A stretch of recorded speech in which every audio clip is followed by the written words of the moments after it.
Hello, everyone. Welcome in. It's Main Street Sports Today, presented by Mid-Tennessee Bone and Joint. I'm Chris Yow. He's Mo Patton, and we are coming to you from the Mobile Lee Company studio inside the Tennessee Sports Hall of Fame.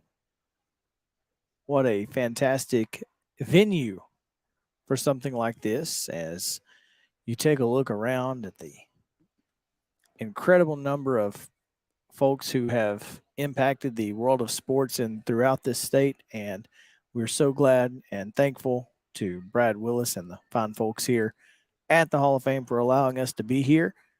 Mo, how are you, man? I'm good. I'm glad to be here. It's always fun when we get the opportunity to do the show from here or to be here. Like you said, and just within our line of vision, the number of folks represented here is really impressive. And like I said a couple of days ago when we were talking about doing the show from here, if you are from here, if you live here and you've not been here and you're listening to us, you know, I assume you're a sports fan, so you probably need to come. Yeah, there's no question. Just so much history and so many things to learn. It's just so cool. It really is. I mean, you walk around here and you go, "Oh wow, that person, is either from Tennessee or had an impact on sports in Tennessee." Yeah, I mean, you don't even know.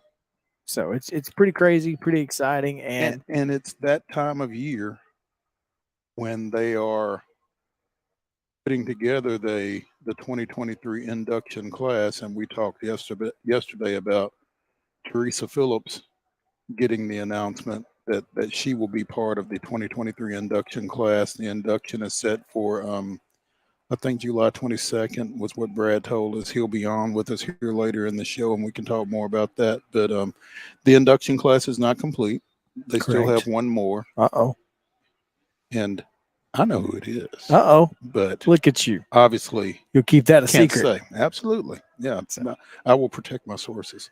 But it's like we don't know your source is. Yeah, well, but it's gonna be a lot of fun when it gets announced. Oh. And it's like you and I were talking on the way up here when we talked about who else is in this induction class.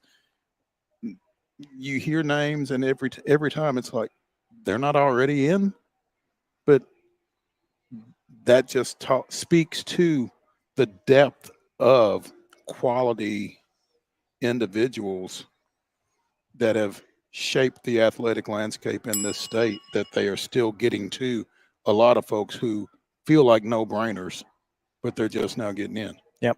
It really does. The depth is wild. Mm-hmm. So, yeah, we'll look forward to talking to Brad here in just a moment. And we'll also, we're scheduled to visit with FISK gymnastics coach CORRINNE Tarver. In an interview that we've been trying to get for a while. You know, probably not as hard as we should have, but yeah, it's been a pretty exciting experience, I think, for them as a first-year gymnastics program and the first HBCU gymnastics program ever. I think that's pretty significant, and we'll talk more about that later in the show. But again, I had the opportunity to go to their last regular season meet about a week and a half ago, and it's pretty cool. I mean, I've used that term a lot, but sometimes it just fits. It was fun and they to won. Be there. Yeah, won pretty well. And again, we'll talk more to Coach Tarver about that later in the show. But they've got one particular individual who is pretty BA, as they say. Well, I'm down, excited to talk to her as well. We have a lot more to get to. The Sweet 16 starts tonight. We'll talk a little bit about Vandy UAB last night. Very little. Tough loss for the Commodores, but honestly, I mean, those were two teams that absolutely both should have been in the NCAA tournament. There's no questions asked. Both of them should have gotten. Yeah, UAB should have gotten the second bid out of Conference USA, yes. And there's no question Vanderbilt should have gotten in. So we'll get into that a little bit as well. We've also got a little Braves chatter and new coaches here in Middle Tennessee. So that's exciting. We'll get to that in just a few minutes. But before we do any of that, we'll get you yesterday's pretty short results, but today's pretty lengthy schedule on the rundown. This is the rundown. In high school baseball action from Wednesday, Davidson Academy blanked Antioch 16-0. It was Friendship Christian with a 16-7 win over Smith County. Independence defeated Christ Presbyterian Academy 5-3. Riverdale with a 5-4 win over crosstown rival Oakland, and Rockvale with a 5-1 win over crosstown rival Siegel. High school softball action. Creekwood edged Waverly 3-2 and defeated Bryant, Arkansas 5-0.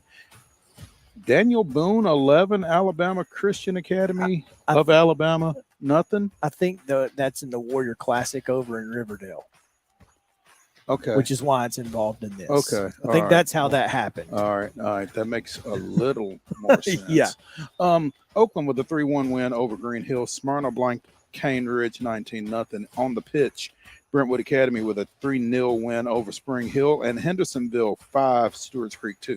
Yeah, I think all those softball games actually were at the Southern Warrior Classic. Okay. Basketball action last night, as you mentioned, UAB 67, Vanderbilt 59 to move on to the semifinals of the National Invitational Tournament in softball. At the collegiate level, Murray State edged Belmont 3-2, and at the junior college level, Vol State with a pair of wins over College Lake County 18-6 and 13-3. And in the association, the Grizzlies with a tough win, but were able to pull it out against the Rockets, who have been horrid all year long. 130 to 125. You know, I did not realize how hard Houston had been this year. Bad. I saw a scroll a couple of nights ago and it said Rockets 18-53, and so now they're 18-54. I'm like, my God, it's brutal. They're so bad. Yeah. Man, today's baseball schedule. First pitch just a couple of moments ago as Cumberland County is playing East Robertson. 3 o'clock start for Stewart's Creek at Hendersonville. 4 o'clock, Hunters Lane at Antioch. Rockford Christian versus Beach. Maplewood at Pearl Cone. Ravenwood at Rossview. Donaldson Christian and Station Camp. Friendship Christian and Gallatin. Hillwood hosts Hillsboro. 4:30 starts for Martin Luther King at Stratford. Battleground Academy at Webb Bell Buckle. Hampshire at Clarksburg. At 5 o'clock, you've got White House at Joe Burns. Houston and Greenbrier. Macon County hosting Portland. Zion Christian at Frank Hughes at 5:30, and also at 5:30 DeKalb County and Hendersonville. 6 o'clock, it's Brentwood hosting at Henry County. Davidson Academy going to Cascade, and Dixon County's at Clarksville Academy. Scotts Hill comes to Columbia Central, and Culleoka goes to Cornersville. Ezo Harding's at home against Liberty Creek, and Laverne hosts Murfreesboro Central Magnet. Russellville of Alabama headed to Montgomery Central. All right. And Russellville, the defending 5A state champions down there. So good luck to Montgomery Central. Goodness gracious, that's a long drive. Yeah. Hickman County to Mount Pleasant. Page hosting Nolensville. Oakland's at Riverdale. Blackman's at Smyrna. Northeast goes to Stewart County. Summit is taking on somebody, which is TBA. Franklin Road Academy is at Centennial at 6:30. Franklin hosting Clarksville. Middle Tennessee Christians at Grace Franklin. Independence at home against Bartlett. Lawrence County at home against Richland, and Station Camp goes to Lebanon. Columbia Academy's at Loretto. Mount Juliet at home against Beach. Rockville hosting Siegel. Spring Hill hosting Summertown at 7 o'clock. James Clemens of Alabama takes on Creekwood. McGavick's at home against Cheatham County. At 8 o'clock, it's DeKalb County and Wilson Central. Smith County is at Green Hill, and Forest at Eagleville. Both of those games, times unknown. High school softball today. Loretto goes across the state line, taking on the Lady Pirates of Rogers, Alabama. That's 4:30 start. Also at 4:30. If you're a pirate, you're not a lady. I'm just, let's be honest here. I'll let you take that up with the folks in with the Rogers softball team. There you go. Donaldson Christian at Ezel Harding at 4:30. Also at 4:30, Beaches at Gallatin. Overton hosts East Nashville. Liberty Creek hosts Westmoreland. At 5, Lawrence County comes to Giles County. Nashville Christian is at Friendship Christian. Christ Presbyterian Academy plays at Laverne. Battleground Academy hosts Spring Hill. Columbia Academy hosts Grace Christian after back-to-back 15-0 victory. So good luck to the Lady Lions. Columbia Central goes to Ravenwood at 5. Also at 5, Collinwood is at Santa Fe. Culleoka hosts Cornersville at 6. And also at 6, Wayne County hosts Richland. In the Southern Warrior Classic, these are in Murfreesboro somewhere, but yeah. Anyway, Good luck. Silver Creek, Indiana, and Middle Tennessee Christian at 2:00. Also, Riverdale and South Elgin of Illinois, and Floyd Central of Indiana takes on Smyrna at 4:00. It's Blackman and Creekwood. Milan of Indiana, the inspiration for the movie Hoosiers, not the softball team, the basketball team though. Milan, Indiana, and Middle Tennessee Christian at 4. Oakland and Lexington at 4. Also, Bryant, Arkansas, and Siegel at 4. At 6:00 is Nolensville, Smyrna, Floyd, Central, Indiana, and Oakland. White House and Siegel. And at 8:00 tonight, Gibson, Southern of Indiana, and Middle Tennessee Christian, as well as White House and Oakland. Boys soccer tonight at 5:00. Nashville Christian is at Franklin Christian. Independence Academy hosts Antioch. Middle Tennessee Christian goes to Westmoreland at 6. Franklin. I wonder if one of these is probably Franklin Classical. Probably. At Zion Christian at 6. Zion's hosting somebody named Franklin. And Nashville Christian is playing somebody named Franklin. Also at 6, Friendship Christian is at Smith County. Columbia Academy goes to University School of Nashville. 7:00 first touch is for Warren County at Lebanon. Loretta at Mars Hill Bible of Alabama. Smyrna at Mount Juliet. Station Camp at Valor Collegiate. And at 8:00 tonight, Springfield plays Chucky Doak. Where? I don't know. Nah, you got me. 8:00 tonight on TBS. Australian rugby rules. Florida Atlantic and the University of Tennessee in Sweet 16 action at Madison Square Garden, MSG. Here at Bridgestone Arena, 7:00 puck drop. You can see it on Bally Sports South as the Kraken get released against the Predators. And that is your rundown.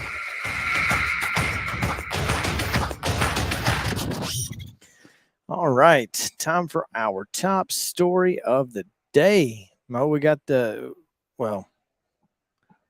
news before today, but it was officially released this morning. We've known that Centennial has its football coach. And it's a familiar name. It is, in fact, especially folks in the metro area will be sad to learn that East Nashville's Jamal Stewart will not is no longer East Nashville's Jamal Stewart. Will now be not be taking the Eagles for a third straight trip to the Blue Cross Bowl, as he'll take over the Cougar program, as Principal Kevin Dyson announced this morning about 8:30. Big move for the Cougars to follow up on Matt Kreisky and try to take that program to the next level. Stewart 24-12 in 3 seasons at East Nashville, and as you mentioned, 2 Blue Cross Bowl Class 3A state championship appearances in the last 2 years. Fallen to Alcoa both years. No shame in that. No. You know, arguably the second best Class 3A program in the state of Tennessee. You know, he's done a great job in a short period of time over at East after previously working with guys like Jay Gore at McGavock and Maurice Fitzgerald at Hillsborough. And so, you know, you can't argue with the pedigree. And I think it'll be exciting to see what he's able to do at Centennial. That's a program that's going back down from 6A to 5A this coming classification period. I think they're going to be in with Columbia Central, Page, James Lawson, which is formerly Hillwood, and Glencliff and somebody else. I don't remember off the top of my head. In football? I don't think Columbia's in that region. Are they not? No, you're right. They're in the old 8 AAA region. Yeah, hang on a minute. I should be able to get this. My bad. All the other teams sound right. But I don't. Yeah, but James Lawson is definitely in there. Glencliff is definitely in there. But this is and we've talked about it, about moving down to 5A. That's where Centennial has kind of been for the most part throughout its history. Yeah, when they've had their most success, they've been at the 5A level. When they've been in 6A, they've been a small 6A. They will be in the 6-team Region 6-5A along with Glencliff, Hillsborough, James Lawson, Nolensville, and Page. Yeah, no Columbia Central, my bad. Page, back-to-back state championship game appearances as well. So, yeah, it'd be a little bit of a challenge there. And Page, defeated Nolensville in the quarterfinals? Right, Nolensville won that region last year. Right. So that just goes to show the toughness doesn't get it doesn't get any easier. And Hillsborough is no slouch either. Absolutely so, not. Yeah, so they will. And who knows about James Lawson at this point? I mean, we know they're getting some kids from Hillwood, but who knows what else is kind of. I'm not sure if that zone is necessarily going to change. I'm thinking it's going to be pretty much the same kids, but I don't know that. I don't know. Yeah. I mean, that's the thing. So they're kind of a question mark, at least as much as you can be. So that's going to be a tough region, and I'm looking forward to it because it's not going to. Honestly, when you're talking about high school football in Middle Tennessee, it's all difficult. Oh yeah. So East Nashville now has an opening. I don't know if we mentioned it, but a couple of days ago, Brent Alexander, former Gallatin, former Tennessee State standout, NFL veteran, defensive back Brent Alexander, stepped down at station camp, so they have an opening as well. And Clarksville Northeast has an opening. So you've got 3 schools in Middle Tennessee that are still in the market for football coaches. So who was the coach that was hired just recently that was a DC at East Nashville? Oh, Chris Simpson got the Maplewood job. That's right. Maplewood graduate Chris Simpson, actually a 2-sport standout at Maplewood, football and baseball. I covered him when he was in high school, which anybody that played from 90 to 210, I can pretty well say that about. But I'm really excited for him, and he has been at it as an assistant in this area for a pretty good while. He was the defensive coordinator for East Nashville through this run that they've had. So, it's going to be an interesting situation at East Nashville to see what direction they go in with both their head coach and their defensive coordinator stepping away. So, be a little challenging. And real quick, we've not mentioned this because it's kind of on the fringe area of anything that we cover. But since we just mentioned Columbia Central, we should probably mention that Franklin County has a new coach. Franklin County does have a new coach, and it's been a long time coming. And this guy deserves one. Former Franklin County standout Tracy Hayworth is the new head coach at Franklin County. And I don't know what's taken so long, but I'm glad they finally got it done. And I'm looking forward to seeing what he can do at his alma mater. So should be fun. Well, we'll be paying close attention to it. We will. As a matter of fact. So yeah, we are looking forward to it. All right, let's take our first break of the day. When we come back, we will grab Brad Willis of the Tennessee Sports Hall of Fame, talk a little bit about what he's got going on. As you see there, the backdrop of the Hall of Fame. What a beautiful day. We'll be right back after these messages on Main Street Sports Day, presented by Mid-Tennessee Bone and Joint, after this.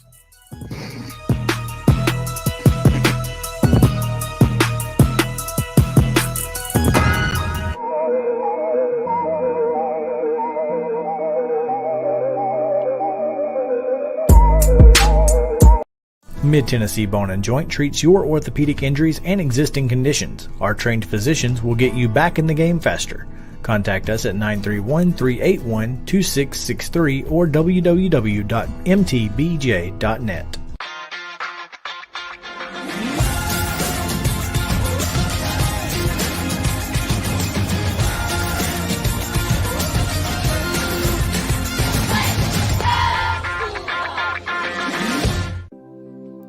Custom Stone Handler supplies over 600 distributors and suppliers with quality stone products. Along with River Stone, we produce and distribute over 100 building, landscape, and other bulk products.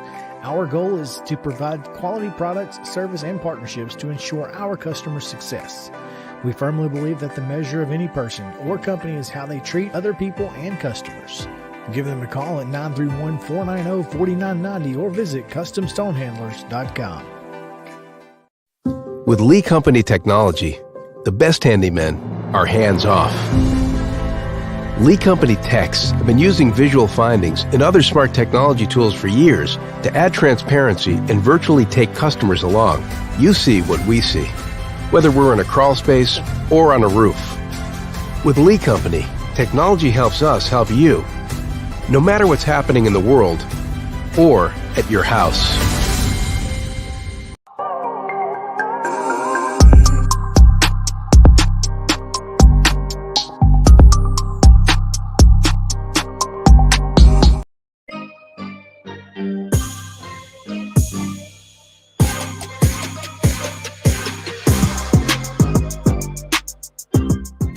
Welcome back into Main Street Sports Today, presented by Mid-Tennessee Bone and Joint. We are in the mobile Lee Company studio here today at the Tennessee Sports Hall of Fame, just under the radio tower of Bridgestone Arena. A beautiful sight as we are looking around at all of these fantastic faces who have been inducted into said Hall of Fame. Joined as always by our own Hall of Famer, Mo Patton. Yeah. Well, you know we were going to slip it in. It's just that's how it is today. We can't be in a Hall of Fame and not mention that we have one. Just saying. But we're also joined in this segment by Brad Willis, Executive Director, I guess. Yes, sir. That's what we're going to call you, even if it's not. I'll take it. Oh, man. Brad, welcome in. Thanks for joining us. This is fantastic. Hey, glad you guys are here. It's a great night for hockey. I know it's Main Street night here at Bridgestone Arena, and we're excited to have Main Street Sports with us here in the Tennessee Sports Hall of Fame. So thanks for being here. Cool. Thank you for having us. You're always so accommodating when we come down here, and we really appreciate the opportunity to be here and appreciate you getting us all taken care of, man. And as we were saying in the last segment, this is kind of your time of year. It is. It really is. It's there's a lot of things happening really all at once. You know, we go from our nomination process, which kind of starts in late December. And then once our board of directors names our class, we kind of take on about the next month or month and a half to try to roll out those names. And with a class of 12, it's enough to keep you busy for a little while. So I'm actually glad I was here today because it's been, the last few weeks I've been all over the place. I've been to Memphis twice and spent 3 days out there a couple weeks ago. And, and so kind of all over the state trying to surprise some Hall of Famers, and it's been a fun few weeks. Okay, so I got to ask you, because it's not been as much the case as it was at one time, but typically if we're not talking sports on this show, we're talking food. So when you went to Memphis, where did you eat? Let's see. I ate at the barbecue place is going to totally escape me. Central Barbecue. Okay. I ate at Central Barbecue. I ate at the Gus's Famous Fried Chicken. And I'm trying to think if there was anywhere else. There was maybe at least one more place. I can't remember where it was. It's been a couple of weeks, but I got on Twitter before I went, and I said, I'm going to Memphis. I need some ideas of some things to do. And I got a handful of things and a couple that I wanted to do anyway that were backed up by people on Twitter. Somebody said, go to the Bass Pro Shop at the Pyramid. Of course, you guys are sitting in front of the Pyramid here at Tennessee Sports Hall of Fame. The other one that was suggested that I already had on my list was to go to the National Civil Rights Museum. And so I spent an afternoon there, and that was just a really well put together exhibit. And then, like I said, we were out there. I went to see the Grizzlies play the Lakers. Really hoped I'd get the chance to see LeBron play. He hurt his foot the night before. So there goes my luck. We announced Tim Harris from the University of Memphis while we were out there.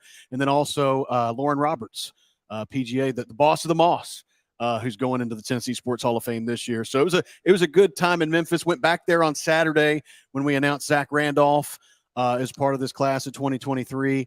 While the Grizz got a big win over the Warriors. So it's like I said, it's been a lot of moving parts over the last few weeks. You know, when you put Zach in and when his banner goes up here, "We don't bluff" has got to be somewhere on his banner. Absolutely. That was fantastic. I mean, when you think of really the heart and soul of that grit and grind era, it's guys like him and Tony Allen, and that's who I think of. I think of Zebo, and so he's the first player to have his number retired by the organization. And most deservedly. And absolutely. And is still beloved in Memphis by the fan base and just by everybody. I don't know if there is a guy and a town that reflect each other anywhere in NBA history that the way that Zach Randolph in Memphis did. I mean, it was almost like he was from there. Yeah, you're exactly right. And so he was seated courtside Saturday night, and we had the PA announcer. They showed him on the jumbotron and they introduced him, and the roar from the crowd was incredible before they even got into the details of what we were doing. It was just, hey, we're glad Zebo's here. And so then they made the announcement that he was going into the Hall of Fame, and he got a really, really well sustained round of applause. And deservedly so. He's a great guy, and we're thrilled that he's part of this class. They love him down there. Yes, they do. Yeah. The class to this point, you announced or you informed Teresa Phillips yesterday. We did. And that was a good get. And Chris and I were talking, and I mentioned it on the show earlier. Some of these names, it's like they're not already in. I know, it's crazy, right? Yeah, and we've talked to you about this, but it happens. I mean, and part of that is, the state being divided up as it is in 3 grand divisions. Is that how y'all handle the nominations? We do as well. We have 18 members on our board of directors, so six from each region. Okay. And so what they'll do is each region will kind of take on the potential nominees that are from their area. And so they'll try to narrow a number down, sometime from as many as 60 or 70 to about 7. And so those 7 then kind of go into a smaller pot, and then we pull all 3 in groups 7s together, and we have to whittle that down to 12. So and it's a hard process. Now, when you whittle it down to 12, are you 4, 4, and 4? Not necessarily. Okay. We are guaranteed 2 from each region. Okay. And then after that, everyone who's left are considered at large. And so at that point, you've got 6 more at-large positions that could come from any combination of the 6. But because we have 6, we have the opportunity that all 3 could be equally represented. And I'm sure at some point that'll happen. Okay, so is Teresa from Middle Tennessee or East Tennessee? That's a great question.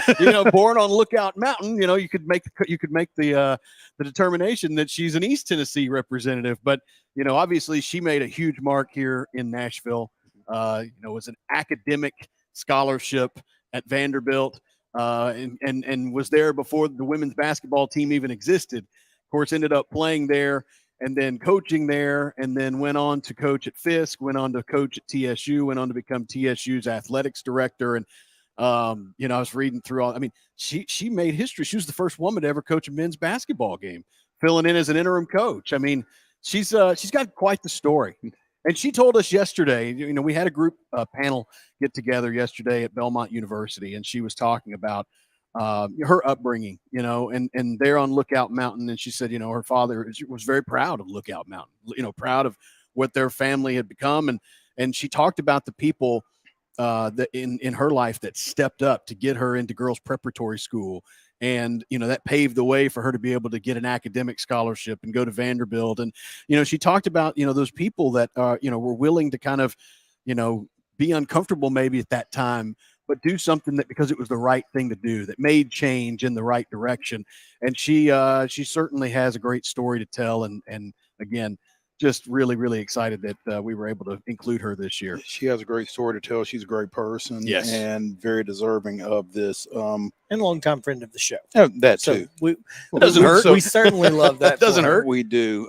Inducted into the Vanderbilt Hall of Fame in 2017 and to the Ohio Valley Conference Athletic Hall of Fame in 2021. So Is that again, located in Brentwood? I don't know where that's located. I wonder if they That's- actually have a hall, like it's just a hallway. Like there's offices. Hall of I bet you Fame. There anything that's go. how it started, right? It's Yeah. just somebody's hallway just had a bunch of names.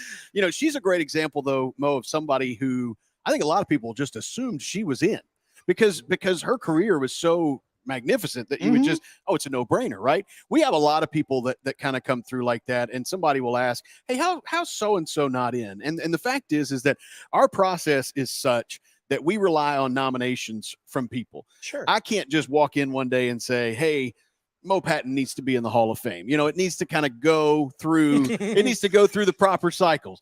But what happens is, you know, to use Mo as an example, somebody who played with Mo, somebody who coached Mo, somebody who worked with Mo, all those kinds of things, they're the ones generally that will make those nominations. Well, what happens is somebody goes in the Vanderbilt Hall of Fame or the OVC Hall of Fame, and you go, well, of course they're in the Tennessee Sports Hall of Fame, right? Well, No. she wasn't. And so when we had a few conversations about some glaring omissions, hers was a name that stuck out. Now, are you all sitting in a meeting with the list of folks that are in? I mean, do you have a list of maybe your top 10 folks who are not in the Hall of Fame right now?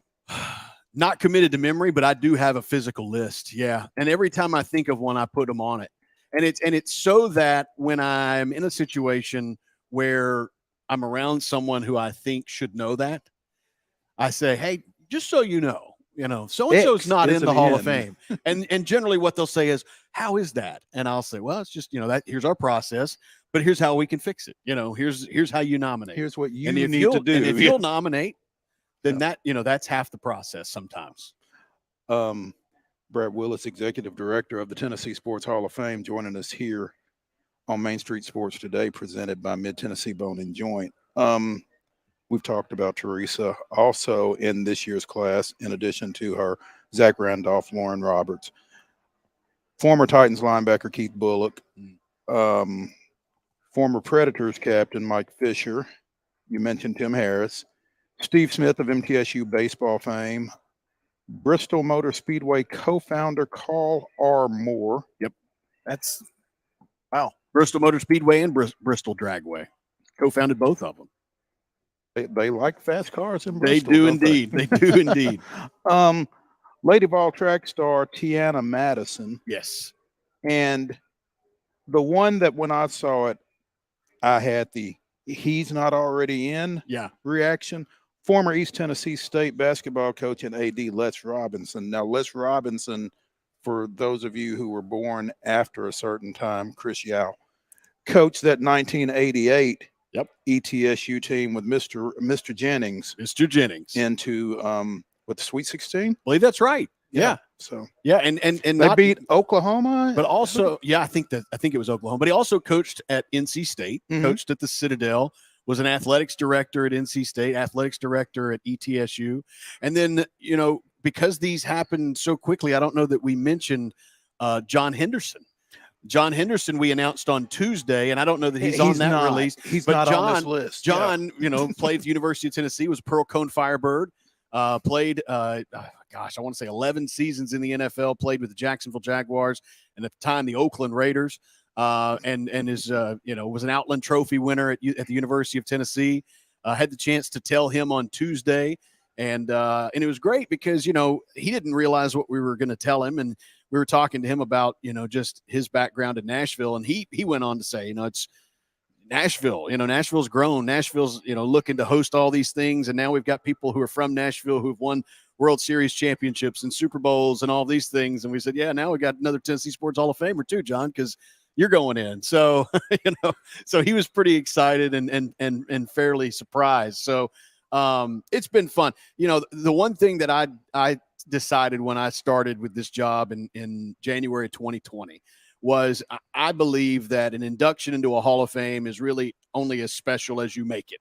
And I wanted everybody to know, at least everybody that we can get in front of and talk to or connect with virtually or whatever, to let them know, hey, we're really proud to have you. And we're really excited that you're a part of this. And this is a family, there's 57, 58 years now of inductees. We have over 525 inductees since 1966. So it's a small group of a big number, but a small group comparatively of people who have done really incredible things and have shined a really nice light on the state of Tennessee through the world of athletics. You know, when I think of John Henderson, I think of covering him in high school, and Percone didn't have a kicker. Yeah. So they would always go for two pretty much. And John would line up at tight end, and there would be some poor 5'8" cornerback that he's just mossing, taking 3 steps into the end zone and just you just throw the ball 10 feet high and he just goes and gets it. Yeah. I mean, it was awful. Baby Shaq. Yep. That was the nickname. That was the nickname. Baby Shaq. First time I saw John Henderson, he was still playing middle school basketball for Christ the King, I think. And I saw him play at Franklin Junior High School because I've been hearing about Baby Shaq. Yeah. And I was like, let me go see what this kid's about. Yeah. As an 8th grader. And yes, he lived up to the nickname. When a guy in middle school's got the nickname Baby Shaq. In middle school. You can, it's funny because you can go to a high school game on a Friday night and you can spot the guy who's going to make D1. You just know, you see the guy who's like rushing for 600 yards in a game, and like that guy's going to do things. John was one of those guys. He was a giant amongst boys at the time. And, he's still a giant of a man. And he is just an incredible player and a really great story and just dominant at his position. No doubt. Yeah. Who is the creative brains behind this stuff? Or are you just sitting in there like concocting a little bit? Your laboratory back there where you're putting stuff, in the beacons. Yeah, it's and part of that is why it takes so long because when you're trying to make a little bit of a moment for everybody, it certainly would be easier to put out one press release, right? I mean, it certainly would be easier, but that's no fun. But that's no fun. What fun is that? Yeah, it really, the great thing that we have is great partners across the state. And so, Zach Randolph being a great example, call the Memphis Grizzlies and say, hey, you got anything coming up with Zach Randolph? And they say, you know what? He generally comes in for a game. Let's look at the calendar and see if we can do something. I called Mike Keith.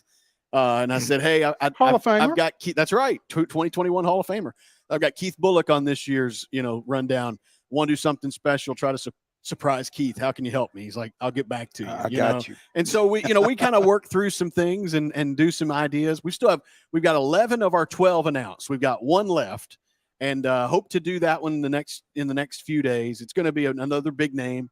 And so we're excited about that. And then after we do that, we still have our yearly honorees. So we announce a Tennessean of the Year and a Lifetime Achievement Award winner and a significant historical achievement award. And so just because we get through our initial, class, we're still going to be, releasing news as we get closer. And, July 22nd feels like, a little ways away, but it'll be here soon, right? It's 4 months. And so we're going to have our annual banquet at the Omni here in Nashville.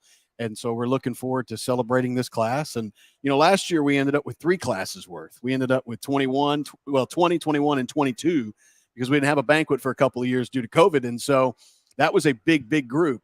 This year we're back to our, 12 member group. And so it'll be a fun weekend and a great opportunity to kind of get together and celebrate all of them.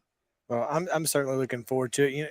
You mentioned earlier that you took a trip to the Civil Rights Institute. I go into a lot of these museums and things like that. When you go into other museums, do you take ideas from them to implement to here? I totally do. I mean, I know I do it as doing what we do. I just think it's interesting. So you guys can relate to this. I worked in radio for a long time and it ruined me. I can't listen to a radio station without listening to it with a critical ear. Sure. I wouldn't do this. Please go back and listen to our show. Okay. Call us. But I just make the car rides miserable for everybody because I'm like, oh, don't do that. But now I go into museums kind of with the same thought, except it's generally, wow, that's really smart. Oh, I really like that. And you're making notes and you're seeing things. And, we talk, internally. I'm part of our organization is part of a bigger organization that's called the International Sports Heritage Association.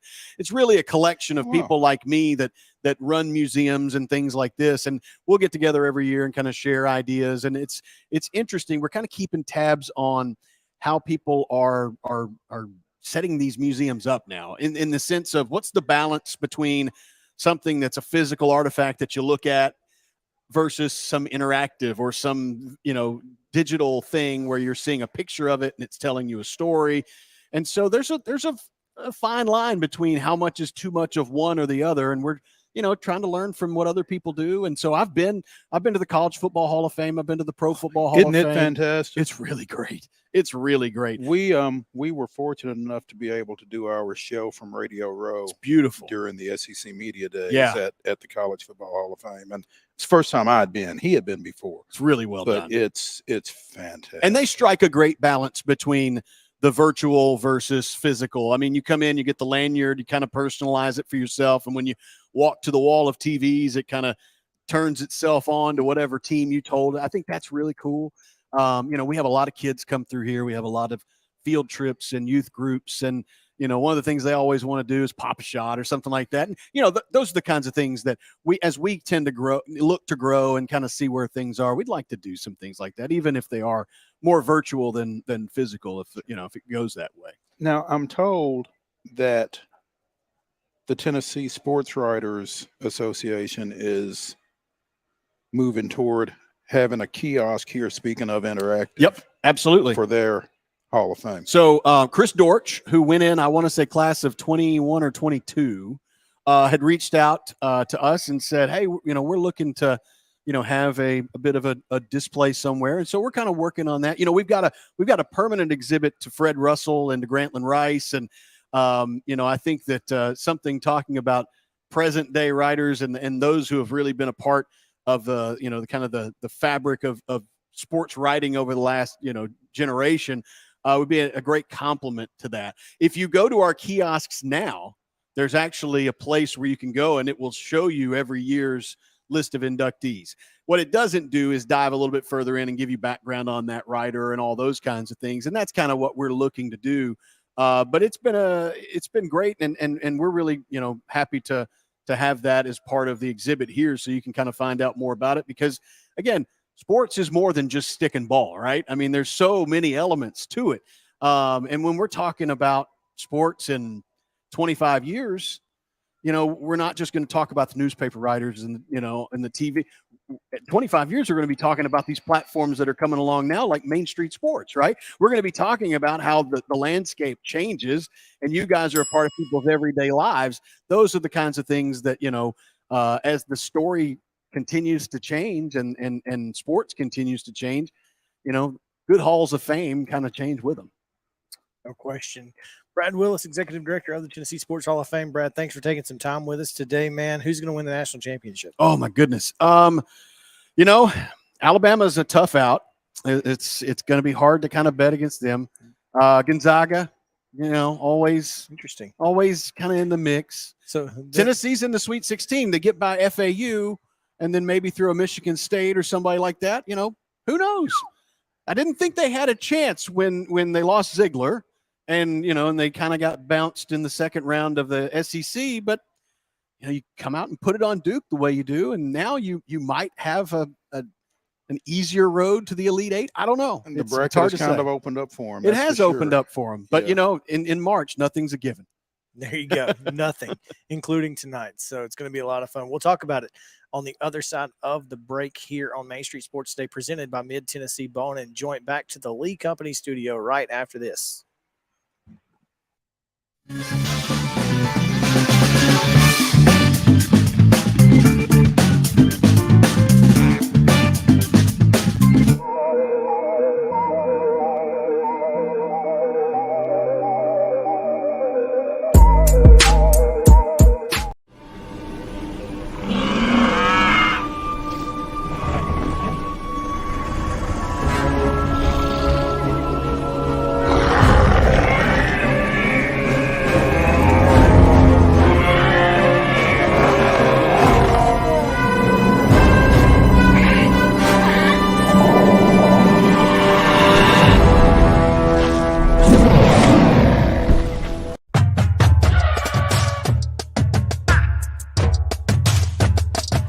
I'm Stephanie Miller from Mornings on Main Street. Join us March 23rd at Bridgestone Arena with the Nashville Predators for Main Street Media Night. I know Devin O'Day will be here. You know I will be, Stephanie. Plus, you can register for a Predators prize pack.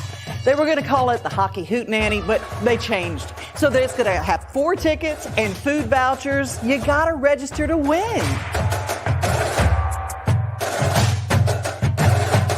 We're looking forward to seeing all of our Main Street Sports Today fans, right, Chris?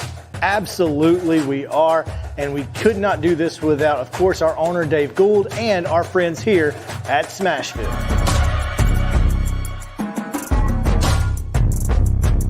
Speaking of, Where is Dave?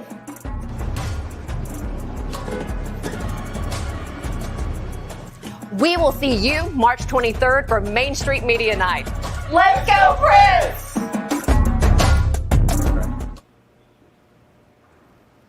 Do I have the wrong night?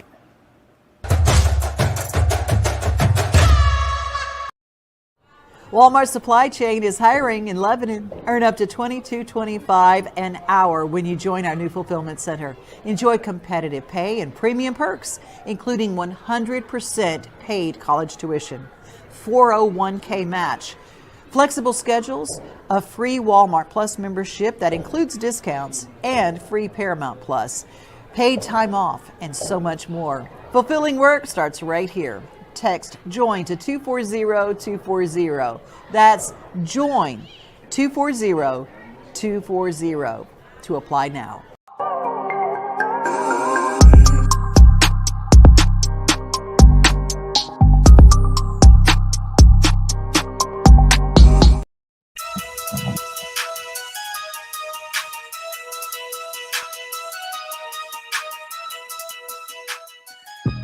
Welcome back in to Main Street Sports Today, presented by Mid-Tennessee Bone and Joint. Chris Yow alongside the TSWA Hall of Famer, as we just looked at the kiosk that has his name on it, just right there. It's pretty cool. It's pretty cool. Oh yeah,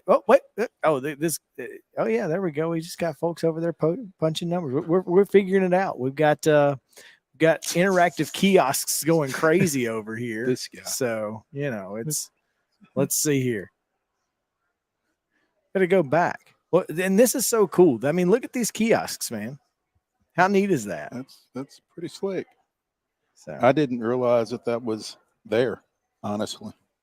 I didn't, we had talked about getting a kiosk here, the organization, but Sure. I didn't know that we had one working. So that's awesome. Already working. Hey. Well, it's time to talk a little Sweet 16 as Tennessee and FAU will apparently do battle tonight. According to Dusty May, coming out of their win Saturday, and He the has since Tennessee walked that Duke. back, by the way. Well, of course he has, because He meant it as a compliment. Yeah, because he Well. knew the Vols were getting ready to get that.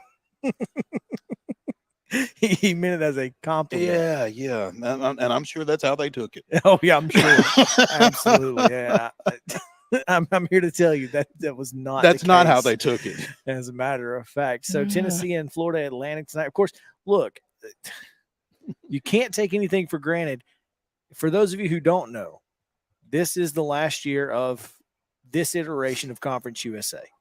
UAB, FAU, Rice, North Texas, and Charlotte. all dipping, going to the American Athletic Conference. But as a parting gift, they gave Conference USA a heck of a run in postseason. Currently 13-1 in postseason play, including a CBI championship for the 49ers. 13-1. Who's the slacker? Rice lost in the quarterfinals of the quarterfinals of the NIT. So Rice, the only loss so far. Florida Atlantic in the Sweet 16, UAB in the semifinals of the NIT, as well as Texas. Almost makes me wish Middle had gone, just because, like you said, all 5 of them are dipping at the end of the year. So right, would have been nice for somebody that's coming back to have contributed to some of that success. And I think Middle Tennessee, obviously, I think in the CBI they would have been a very tough out in that tournament. So, but yeah, I think you can't discount what FAU has done. This has been a tough conference. and their conference play certainly elevated their level of play and has put them in a chance to, to be one of the last 8 teams remaining in the country. Tennessee, obviously, the Southeastern Conference has certainly been really good. They've got 3 of 16 left. It's not like they haven't been tested all year long. They play a physical brand of basketball. It's hard to compete with for 40 minutes, and unless the officials stop them from playing a physical brand of basketball. So I'm really interested to see how tonight goes. I feel like Tennessee obviously has the talent level edge, but Florida Atlantic's still really good. Florida Atlantic is still really good. They've done a lot of good things over the course of this season. They've played some really good people. They've beaten some really good people. And I think that this season has given them a level of confidence that they're not going to be awed by Tennessee and the SEC decal and that kind of thing. I don't think any of that is going to impact them and how they go about their business tonight. So, I mean, I don't think Tennessee's going to just show up, but they can't just show up. That's exactly right. I think that's the most important thing is you have to go into Madison Square Garden tonight with a mindset that we've got to be the better team and we have to prove we're the better team. This is for 40 minutes. This has to be the LSU game. I was just sitting here thinking that very same That's thing. exactly what it's got to be. They've got to go in here just like they went in Baton Rouge. I mean, they were coming off of a loss, a half-ass game. Well, they were coming off a loss. They were coming off that game at Mississippi State where they were fairly unimpressive in the first half in particular. And then they kind of turned on the Jets in the second half and got on out of Starkville, but they went into Baton Rouge with a mindset that we're going to dominate this team from start to finish, and they did exactly that. Now, can they do that without Zakai Ziegler? Hard to say. I was trying to stop that. Appreciate it's you. All good. Can they do that without Zakai? Don't know. But this Tennessee team ought to be playing with a lot of confidence after what they did to Duke as well. Absolutely. Look, this is a team. I don't know how many people expected that. We did I don't know if it was an actual poll or not, but we discussed, what is a definition of success for this Tennessee team? And we felt like if they got out of the first weekend, that was success in light of not having Zakai and in light of all the other stuff that they've gone through this year. That changed when it was FAU across the bracket from them. So it might have been even more so if it was Purdue after what they went through. But, well, a lot of national talking heads not loving Tennessee right now, one Pat Forty included. That's because they've gotten so caught up in loving Duke for so long. I mean, when one of the talking heads that isn't loving Tennessee is a Duke graduate and former Duke standout, then that tells me everything. I mean, I don't know how you take that guy serious. You can't. It's like, of course you cannot bias, take buddy. him seriously, and thus you can't take anybody else advancing that argument. Sure. Seriously, I don't think. No, it's ridiculous. It's a ridiculous notion. The fact is, what really kind of kills me is that nobody else is stepping in and saying this is hogwash, except Rick. Which what else is he going to say? But nobody that is supposed to be objective is stepping up and saying, "Well, hold up." And we talked about it with Blake on Monday about how the SEC has just been a physical league, so we're just used to seeing it. It doesn't look physical to us because everybody's physical. You get into the ACC where teams are not physical and they're falling down a lot, and you're like, what is wrong with this? Did they not have feet? Like, are they playing on nubs? What are they doing over there? Do they not box out over there? They don't. What? Yeah, we've never felt contact in our life here at Duke. What are we doing? So well, they've certainly not felt it without getting a foul called. Right. And so it's just interesting to see how the difference and how people react. Yeah, the differences in playing style for conferences is showing. And I think in March, this particular style works better because Well, if you're it not works, used to it. it works better as long as the officials cooperate. Like you said, yeah. As long as I mean, they're if allowed. they get a tight whistle, then all of a sudden Plavsic has 3 fouls in the first half, or She may have either way, but sure. well, he's more likely to. You know, I He may mean, have 5. Who if knows? it's a tight whistle, then it could be problematic because then Tennessee is the team that has to adjust, which plays into Florida Atlantic's hands. And they've got a guy who can play with Plavsic. They've this 7'1" dude, 6'8" dude. Now everybody else is short, but they shoot the ball really well. I'm curious to see how Tennessee's defense is going to adjust to Florida Atlantic, particularly.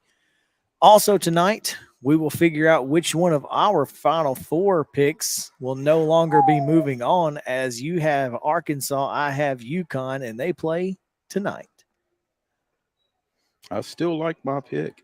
Well, hey, look, after what Arkansas was able to do against Kansas and Kansas and the momentum that they certainly have, it's almost like, though, that the worst thing that could have happened was that was a second round game, because the momentum has kind of died down. And yeah, they needed that to be the first game of the weekend instead of the second game. Yeah. Can we just keep playing like tomorrow? Can we play Tuesday, please? Yes. Yeah. They would have certainly taken that. But nonetheless, I mean, Arkansas is obviously a legitimate contender in that particular region. Number 1 seed, they just knocked them out. You've got Gonzaga, we just talked about. UCLA still alive, and Mick Cronin, great coach in March. If he's the anti-Rick Barnes, get off. Rick. Well, I mean, just recently, and if that's what we're talking about here, he's had fair. I mean, obviously they're number 2 seed, but the Pac-12 wasn't really that good. He's had a fair regular season. Lost some games he probably shouldn't have lost. In March, here we are. Do you trust him against Mark Few and Gonzaga, though? I don't know that I trust Mark Few and Gonzaga. That's fair. That's fair. I mean, I think this is a really intriguing game. It is. And for Gonzaga, it's going to be Super Bowl-esque. Because is it, though? I think so. I think is it because it's UCLA specifically? Yes. Okay. Because you're talking about West Coast recruiting. You're talking about the end all be all as far as basketball programs are concerned in the NCAA. This is an opportunity to say, hey, we are as good, if not better, than UCLA. Come to Gonzaga. Yeah. And so, and with where the Pac-12 is right now, of course, UCLA leaving, go to the Big Ten, that's going to be a home. Maybe Gonzaga's playing its way into the Pac-12. They very well may be. So without a football program, who knows? But could happen. And then, of course, Michigan State, Kansas State is the opener tonight. Obviously, the old school Tom Izzo and the new kid on the block. Can he knock off the legend? The guy who you didn't know. I didn't remember his name. I knew all of the things. Tang. I knew all of the things that he has done. I'm just saying that either way, Tom Izzo has an opportunity to get back to the Elite Eight in a year where the Big Ten was kind of, and has been in this tournament, kind of meh. And yet, here are the Spartans. They are the only Big Ten team still standing, right? They are. In fact, I saw a tweet. I mentioned it to you right before we came on air. 11 different conferences represented in this Sweet 16. And I assume the SEC leads the way with 3 of those. Yes, I think there may be one other conference that has 3. The Big 12 has Texas, Kansas State, and I believe that's it. So there you go. Creighton's in is Creighton in the Big East? I was going to say Creighton and Xavier and UConn. Is Xavier in the Big East? They play Butler. Butler's in their conference, whatever conference that is. I don't know. I don't know. I don't know. It's a great question. So anyway, nonetheless, yeah. I'm really I'm really excited about tonight. I know it's not today. I know it's tomorrow, but I'm intrigued by this Yes, Texas Xavier's in Xavier the Big East game. Okay, so the Big East has 3 teams. Yes, UConn, Xavier, and Creighton. I thought I was right. but I was Creighton and Omaha, Nebraska in the Big East. Oh, yeah. But nonetheless, like I said, I'm intrigued by this Texas Xavier game because, again, I want to know how many games Rodney Terry has to win to become the permanent coach at the University of Texas. if he loses tonight, he's not. I think this is a must win. If he wins this, it'll be hard. If he wins again, it'll be impossible. I actually posted an article on my Facebook earlier this week from somebody with the Austin American Statesman saying it's time. Sign this guy. And what more has he got to do? Well, according to you, he's got to beat Xavier. And one more. I think it's impossible. I think they're looking for any reason not to, and you know that. Yeah. I think there's any reason not to at this point. My question is, though, at that point, who do you go get? Listen, Texas got more money than God. So whoever they want at this point, I don't know. But hopefully Rodney Terry gets a shot because I think he deserves it after what he's done this year, stepping into such a difficult situation and making that team really, really good, winning the conference. And yeah, if he's not the coach, he's got plenty of options, I think. So we're going to take a quick break. When we come back, Corinne Tarver is going to join us as we talk a little FISK gymnastics. It's going to be a lot of fun. So stick around on Main Street Sports Today, presented by Mid-Tennessee Bone & Joint. We'll be back to the Lee Company studio right after this.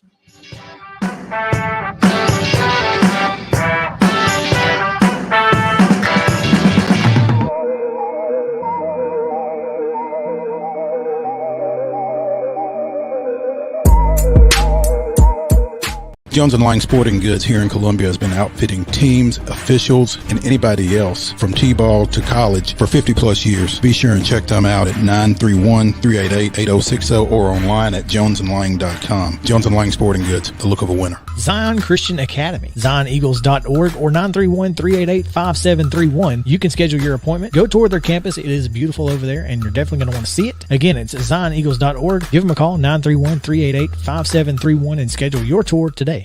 A game without a crowd is just a scrimmage. A performance without an audience is just a rehearsal. Without your presence, high school sports and the performing arts aren't possible.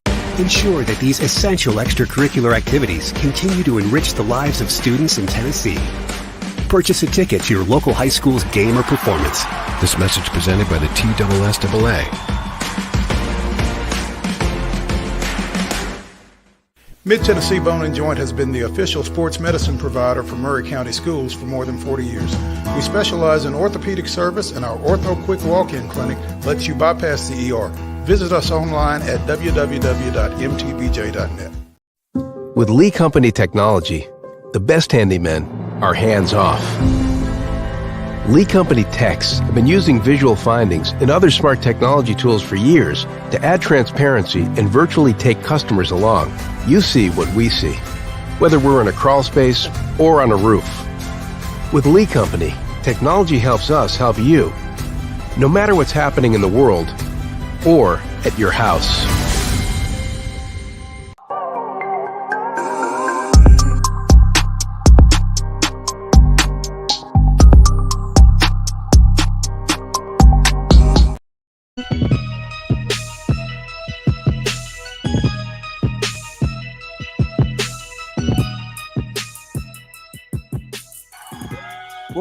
What was that? What were we looking at there? That was a Vanderbilt flag from like 1901. Okay. Welcome back in. This is Tennessee Sports Hall of Fame, the site of today's Lee Company studio, and looking forward to continuing our conversations about sports in and around the mid-state, including unique situations that this part of the world finds itself in. And we have our next guest, the FISK gymnastics coach, Corinne Tarver, is joining us now. Coach, welcome. Oh, I say coach, also athletics director at FISK University. So welcome in, and thanks for taking some time with us today. Well, thank you for inviting me. Oh, absolutely, Coach. And I guess we're speaking to her in her coaching capacity right now. I guess so, yeah. But that's a pretty tough double, Coach and AD. How does that work? Very difficultly, not to be honest with you. It's not the easiest process, but we're working through it. We're working through it. That's great. Well, hey, first HBCU gymnastics program ever. I think the only college gymnastics program in the state of Tennessee. Just finishing up your first season. Relative to what you expected this year, how have things gone? We're very happy with how the season went this year. Our expectations were a little different, I think, than what many teams are. We knew how young we were. We knew how young many of these girls have never competed in college. Well, actually, most of them had never competed. So we wanted them to grow. We wanted them to learn. We wanted them to improve week after week. And the difference between our first competition in Las Vegas and our last one was night and day. So the improvement was tremendous. So all in all, it was a success. Did you expect the national support that you guys got? I mean, we saw the videos from your first the run up to your first competition in Vegas, and the Stanford team wishing you guys well, and different teams like that, different things like that. Just the support and the notoriety you guys got on a national basis. Did you expect that, and what did that mean to you guys? We did not expect it to be as big as it was. We knew that this was important. We knew it was significant. We knew it was historical. But I don't think we really expected to get the kind of publicity that we got. When we went to meet, every meet we went to, there was a massive crowd there of people who came just to see FISK gymnastics. HBCUs from all over the country. It didn't matter if they went to FISK or somewhere else. They came out just to see our gymnastics team. And there were people in the crowd who had never been to a gymnastics meet before, but they came because, we're first HBCU and they wanted to support us. So we are so grateful for all the support we have gotten. We are so humbled by the amount of people who just wanted to be a part of our journey this year. And it doesn't hurt that y'all are pretty good. Yes, they're a very talented group of young women.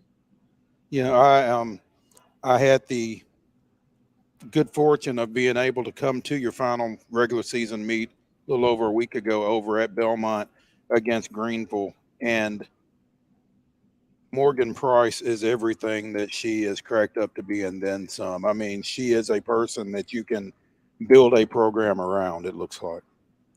She's extremely talented, yes. And we have a whole group of talented young women.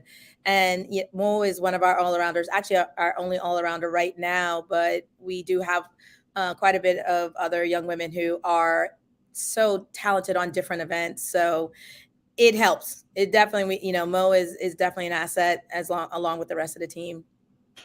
Now, you guys, you young ladies, I keep saying guys, and I apologize, but your team, I guess your next step is the U.S. Nationals next month out in Denton. Is that right? Yes, we leave in about 2 weeks to go to the USA Gymnastics Collegiate National Championships. So we have 5 girls who are going to be competing at the national championships. And so we're looking forward to hopefully having some national champions. CORRINNE Tarver, the FISK gymnastics coach, joining us here on Main Street Sports Today, presented by Mid-Tennessee Bone and Joint, and on Coach's Corner, presented by From the Heart Cafe out in Chapel Hill. Don't forget to go see Renee Hart and the fine folks at From the Heart Cafe just outside of Henry Horton State Park there. Fantastic food, whether you need breakfast, lunch, dinner, a sandwich, great desserts, or she can cater your next meal as well. Order online. It's the easiest way to go about it. Coach, there is a lot of history at Fisk University when you talk about all of the things academically, the music side, the athletics. It feels like that Fisk has always kind of had a a groundbreaking type atmosphere. Is that something that you are able to pride yourself on, in being a part of something else that this university has been able to break ground on? Of course. I mean, you can't, Jubilee Singers, I mean, they're just incredible in what they've done, and how the fact that, their history, and they've been saving the university way back when, and the tours that they've done, and their history. So I'm excited, and I know all our team are excited about being a part of history and having to help FISK name be a part of history once again. Now, in going forward with that, with other HBCUs, have you had any conversations with other universities who are thinking about potentially putting a gymnastics team together, and what it might? Talladega. There you go. How have you been instrumental in maybe helping those other schools decide that this is something that they too can do? I think our biggest how we're helping is by example. They are watching what we are doing. They're seeing what we're doing. They're seeing the response that we are getting, the love and support that we're getting, and they realize the importance of doing gymnastics, that it is a great sport to add to their repertoire. I have not talked personally to too many teams. I know that there are a lot who are doing kind of more of a wait and see how things were going to happen this season. So I do believe that we will start seeing more and more teams that are going to start doing their own research about adding the sport. So I look forward to any conversations that happen after this. And that's great. I mean, obviously growing the sport of gymnastics, and, I don't know that gymnastics in Tennessee is necessarily all that big. Obviously coming from Alabama, with Alabama, Auburn, and then the SEC in general is very gymnastics minded and focused. But you guys have kind of really laid the groundwork for not just HBCUs, but also right here in Tennessee. It feels like folks are kind of paying attention to gymnastics now. That's got to be cool. It's amazing that there isn't a team here in Tennessee, especially with the SEC being so strong. So I think it's about time that we start seeing other teams in the state. And so I'm hoping that they're watching FISK as well as HBCUs are watching FISK. Former Georgia gymnast CORRINNE Tarver. One gym dog to another. There we go. I am. Coach, where is your recruiting base when you consider the lack of gymnastics in Tennessee? There actually is not a lack of gymnastics in Tennessee. There is a lot of private club, which is where we recruit all of our athletes from, is the private club sector.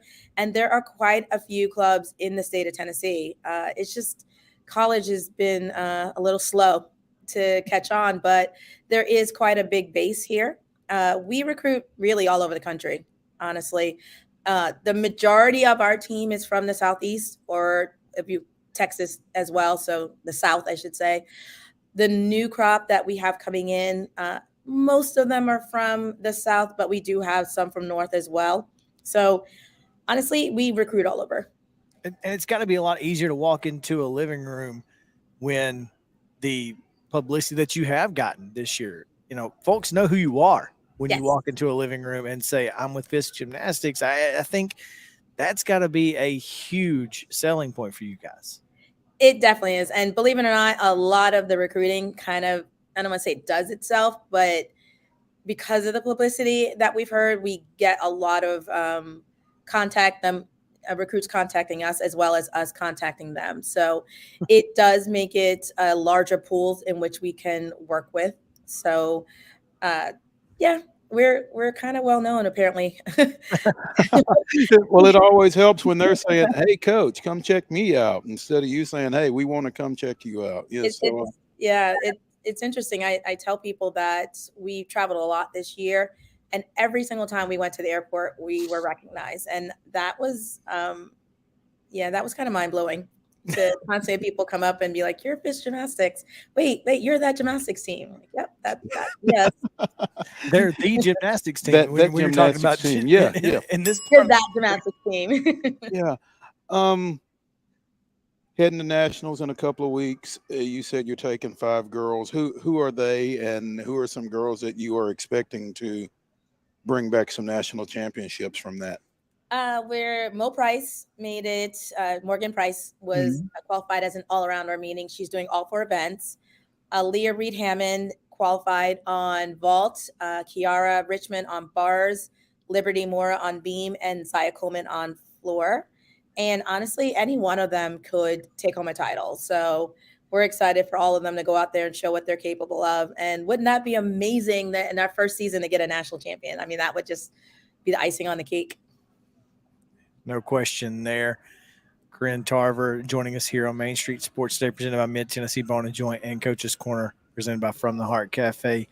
Coach, we seriously can't thank you enough for taking some time with us today. We're so excited about what you all are doing, and looking forward to seeing more FISK gymnastics here in Middle Tennessee. So, make sure that you keep us all abreast, and we will be happy to come out anytime and see your program. But thank you again. Thank you so much for inviting me again. Thanks, Coach. All right, Mo, we've got to hand out a little hardware before we get out of here, which is always fun. I almost forgot about the hardware. I got so caught up in listening to Coach Tarver. That's something that's been a while in the making, and really glad to get her on. So it's really cool, and she's done a fantastic job with that program. We'll start with our In to Win Life Team of the Week, presented by Custom Stone Handlers. Again, Custom Stone Handlers proudly encourages young people to get in the game. Give them a call, 931-490-4990, or CustomStonehandlers.com. This week's Custom Stone Handlers In to Win Life Team of the Week is also last week's. Yeah, it's a kind of familiar name, but when you finish second in the state in Class 4A boys basketball, I think that's kind of a tough thing to trump. So congratulations once again to Independence, our In to Win Life Team of the Week. Again, finished second in the Class 4A state boys basketball tournament last week. Defeated Blackman pretty handily. Defeated Memphis East not as handily. Came up short against Memphis Overton after a great start, but finished up 33-5? 33-5 on the year, and second in the state is a pretty phenomenal feat for I mean, when I got here, Mo, this program was coming off of a state tournament berth, and then the next couple of years it was down. It was. And obviously what Mark Wilkins has done with this program in just 2 years, in just a couple of years, has to be absolutely you got to give him all the props in the world, because well done to him and those young men, because obviously they are the catalyst. Matt Witt, Tylen Lewis, you see there on your screen, as well as of course Jet Montgomery, Braden Buck, and all those guys. I mean, they're just a lot of talented teams, and it's crazy, second in the state, 33-5. 2 of those losses are to Franklin. 2 of Franklin, that's right. So that's tough for maybe some Admiral fans to kind of to handle, but that's wild. It's not who, it's win. That's it. So, and speaking of talented young men, we'll go to our Mid-Tennessee Bone and Joint athlete of the week. But he's a player. He's definitely a player. Without question. Jet Montgomery, Independence's junior guard, in those 3 state tournament games, averaged 23 points. I think he was 24, 24, and 21. So 8 total 3-pointers across those 3 games. And the Overton coach was ready to take Jet back to Memphis with him, I do believe. In the post-game conversation, he said, that kid can play for me anytime. So, and I'm not sure that there are much higher compliments in that than from the state championship coach. So, congratulations to Jet, our MTBJ athlete of the week this week. All right, we're going to take a break. When we come back, Braves chatter. We'll talk a little bit about spring training, There's some unfortunate news we need to get to. So all of that and much more on Main Street Sports Today, presented by Mid Tennessee Bone and Joint. Back to the Lee Company studio after this.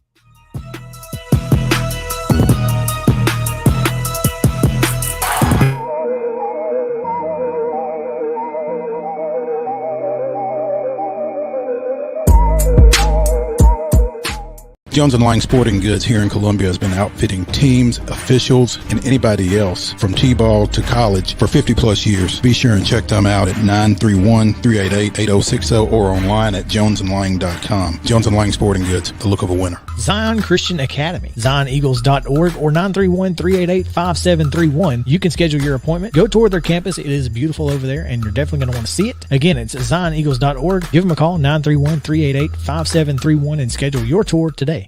A game without a crowd is just a scrimmage. A performance without an audience is just a rehearsal. Without your presence, high school sports and the performing arts aren't possible. Ensure that these essential extracurricular activities continue to enrich the lives of students in Tennessee. Purchase a ticket to your local high school's game or performance. This message presented by the TSSAA.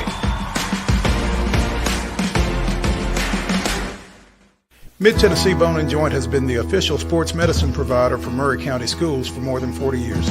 We specialize in orthopedic service, and our Ortho Quick Walk-In Clinic lets you bypass the ER. Visit us online at www.mtbj.net. With Lee Company technology, the best handymen are hands-off.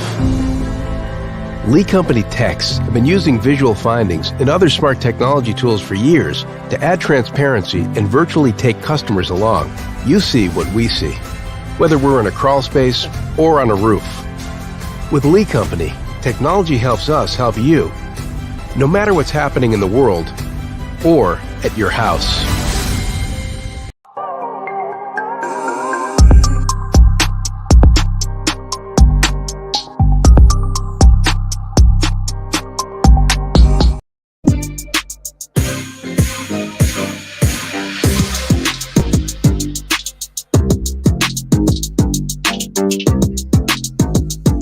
Welcome back in Main Street Sports Today, presented by Mid Tennessee Bone and Joint. Chris, Yow, and Mo Patton here with you on this beautiful Thursday. It's nice and warm outside these days.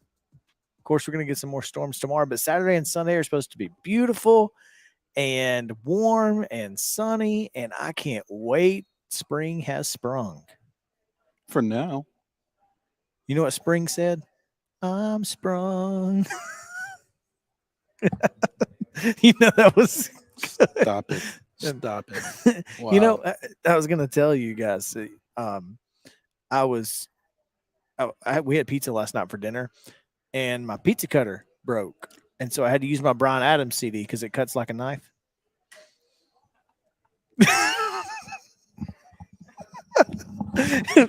I will see you later, Mo. Oh man, have you seen that that Viola Davis meme where she's showing disgust by just picking up her purse to turn to leave? Yeah, yeah. Oh man, that would be perfect right here. I've missed our dad joke mornings, Justin. That was the best part of the morning. Absolutely, show. I've not. Got to get in it somehow. I've not missed them at all. But, yeah. Let's talk Braves. I'm a new dad. I got to get all this out. Well, you need to get it out to Charlie and Chandler. They don't understand it. Not here. Oh man. Well, let's start with some unfortunate news. Raciel Iglesias will start the season Braves closer on the IL injured list. What? Yes, injured list. Injured list, not International League. No, he will not start out in the International League. That would be. He might find his way. He might to do he might do a rehab at the International League. But yeah, and that's going to be interesting. Well, according to this ESPN.com article, Atlanta has multiple relievers with previous closing experience, including left-hander A.J. Minter and former Padres All-Star Kirby Yates, who led the majors in saves in 2019. The good thing is Mentor has closed, Snitker told reporters according to the AJC.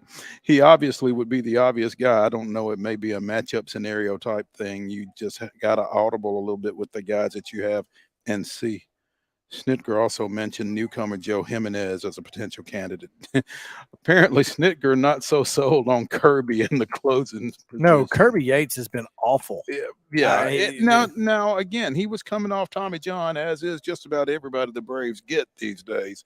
But I was not impressed last year. Now, I did see something over the offseason where he was saying, this offseason, I'm just concentrating on getting better as a pitcher. I'm not concentrating on recovering from surgery, and so I can focus on that, and the hope is that he's going to be better this year, and that's certainly my hope as well. But I'm not ready to see Kirby Yates in the ninth just yet. No. Now, talking about guys who have been better. Now, hang on a minute. Did we get in it? Did we really get into detail on what Iglesias' situation is? It's a shoulder. I don't really know a whole lot about it. Low grade inflammation is what is mentioned again in this article on ESPN.com. He's not going to throw for 7 days. Yeah, he's not. Yeah, they're just sitting him down. Everything structurally is good, and the Braves hope he will return sooner than later. So, but it's a little bit of a wrench when he was thought to be the closer with the departure of Kenley Jansen, who is now with the Boston Red Sox and probably violating pitch clocks all over the place. Yeah, I don't think he was going to work out so well. We get the Red Sox tomorrow in spring training, by the way. Should be interesting. And obviously, the season opens. Of course, the Braves not only open on the road, but also in the afternoon. Of course. Surprise, surprise. It's ridiculous at this point. I think they're just trolling us. Major League Baseball is just trolling Braves fans. That's seriously, it's ridiculous. There's no other reason that the Braves should be opening in D.C. In March. At least it's the afternoon. It won't be so cold. But and then of course get 3 on the road at St. Louis before making your debut at home. It's ridiculous. But so they're going to be one of the last teams to play their home opener. Mm-hmm. Thursday, April 6th. But I was looking at the statisticals. Matt Olson in spring training, 10 hits, 7 of those home runs. His OPS is 1.6. I'll take that.